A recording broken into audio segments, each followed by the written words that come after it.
I collect murder memorabilia. Someone keeps giving me murder evidence. I never thought that I would receive my boyfriend's severed head. I wish I'd just ignored the ad on my computer. I should have never clicked it, because now, it has cost the life of my boyfriend. I saw the violin case listed for sale online. I browsed the website for 15 minutes before I found it. The requirements for buying it should have been a red flag. My curiosity got the better of me. I decided to go along with the necessary steps to complete the transaction. I am an avid collector of memorabilia. If it is an object related to true crime, I must own it. While I am judged for this fascination, I have an unwavering interest in items of that name nature. Potential boyfriends have decided against dating me. Paintings by John Wayne Gacy on my wall have not helped. I went to the house of the seller, a two-story duplex with a V-shaped roof. I had a printout of the object. I knocked and the man answered. He had on a gray sweater, and when he smiled his teeth were white but crooked. I gave him my screen name and reminded him of the email I sent him. "Oh yes," he said with a grin. The violin case was next to the body of the victim. "She looked quite a bit like you. It's speculated that it belongs to the killer. The motive behind why he would leave it is unknown. Some are unsure if it's meant to throw the authorities off, to make them believe he is a musician. Either way, you want to buy it?" "Yes," I said. "I know exactly where I will keep it." "How much?" $600, he said. I gave an affirmative nod, and he went into the back of his house. When he returned, he held the violin case in his arms as though it was a newborn. It was rosewood and only had a few noticeable chipped cracks. The price he gave had not changed from the listing. I brought along the appropriate amount of cash and handed it to him. He gave me the case. As I turned around and returned to my car, he snapped his fingers to get my attention. "One other thing," he said. "I would never open up the case if I were you. I've heard stories of bad things happening once the seal's broken. Some have stated it's cursed by a necromancer of the olden days. It is difficult to measure based on the weight if an instrument is in there. Regardless of how interesting it might be to look at, I would be grateful for the exterior of it and leave it at that."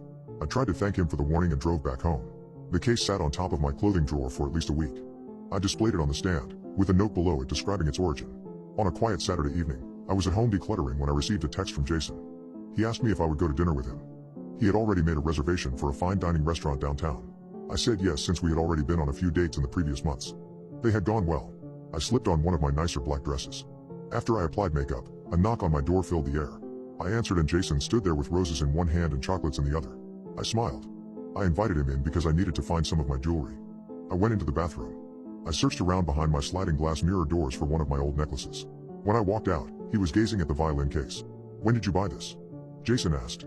"I used to take violin lessons as a kid. I don't remember much of what to play, but I know enough to impress you. I know some Paganini." "No," I said, "but thank you. We should get going. I don't want someone else to take our reservations if we don't show up on time." "We have plenty of minutes left," he said as his hand graced the case. "Please let me swoon you with a classic song." "It would be my honor. You won't believe the notes I can nail." I watched in terror as his hands began to inch towards the clasps to open it. I lunged at him and grabbed his wrists. My palms clutched his timepiece as I kept his hands together and folded them into mine. "I'm not ready for anyone to open it yet," I said. "I know it's strange, but you have to trust me. Let's go to dinner. I'm getting hungry and we don't know how bad traffic is going to be." I leaned in and kissed him. His scent was of sandalwood and citrus. After our embrace, we left my apartment. I did not know until later that he had undone one of the clasps. All I can remember of the rest of the evening is how well the meal went. We had several courses. I drank at least 3 glasses of red wine, which was more than I intended to indulge in. The couple beside us were elderly people from the East Coast. They were on vacation and talking at a high volume about their stock investments. I could recall having ordered a rum milkshake topped with banana slices. There was a live violinist who walked between tables and played romantic melodies. He took song requests of everything from classical to top 40. Jason was polite enough to not mention anything about it. I feel he was disappointed in me for not allowing him to show his musical talents. I have no recollection of when the bill came, let alone when we departed the establishment. I cannot remember if we took a cab or if he was sober enough to drive. I could not recall if we went back to his place first or if we went straight to mine and made love. I blacked out. When I came to, I was in my bed. A headache attacked every microfiber of my being. Nausea overcame me. I was groggy and felt as though I could have slept for another few hours. The gap of time I had somehow lost disturbed me. I knew there was not enough alcohol in my system to cause such erasure of my reminiscence. I checked my phone for new text messages and did not find any. I squinted in the darkness and noticed the violin case looked different. Someone had left paint marks on it which I knew were not there beforehand. I sat up and felt lightheaded. I was going to pass out. I turned the lamp on my nightstand to bright. Once my bedroom was illuminated, I saw strange symbols created with crimson fluid on my walls. Moonlight poured in through my window and gave the redness a shimmering quality. I stared at the violin case again. It shifted to the left on top of my dresser.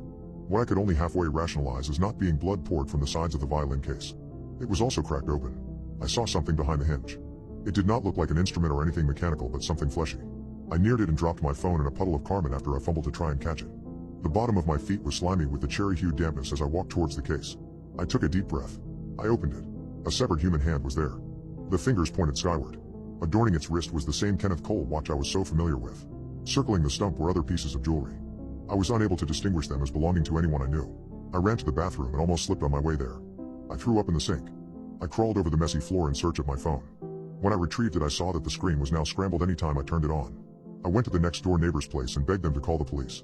An old lady answered the door. For a second I thought I was going to give her a heart attack based on the bloodstains on my skin and dress. I do not remember if it was 5 minutes or several hours before the authorities arrived. They cordoned off my room with caution tape. They gave me a full medical assessment in the back of an ambulance that one of the deputies had called in. They determined I did not have any observable injuries. A uniform with a badge came in and started asking me questions.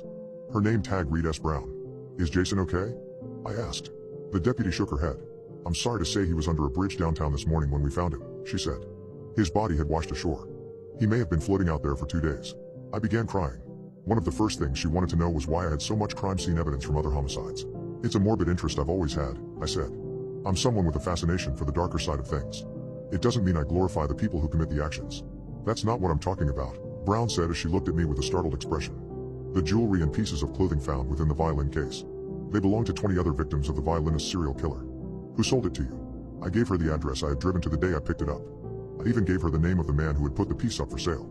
After the interview was complete, Brown told me I could stay in the room. I could not believe that no one had cleaned up the scene. She told me they could send someone out to mop up the place, but it would be another day. There was so much I wanted to ask her. How did the case move on its own? Someone bathed in blood and wrote all those occultist symbols on the walls. Then they escaped without detection.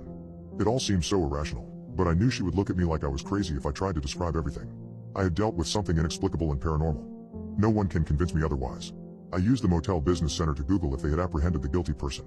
I found that they had knocked on the door of the same house I bought the violin on that day. It was empty. The belongings were all removed. The man had fled.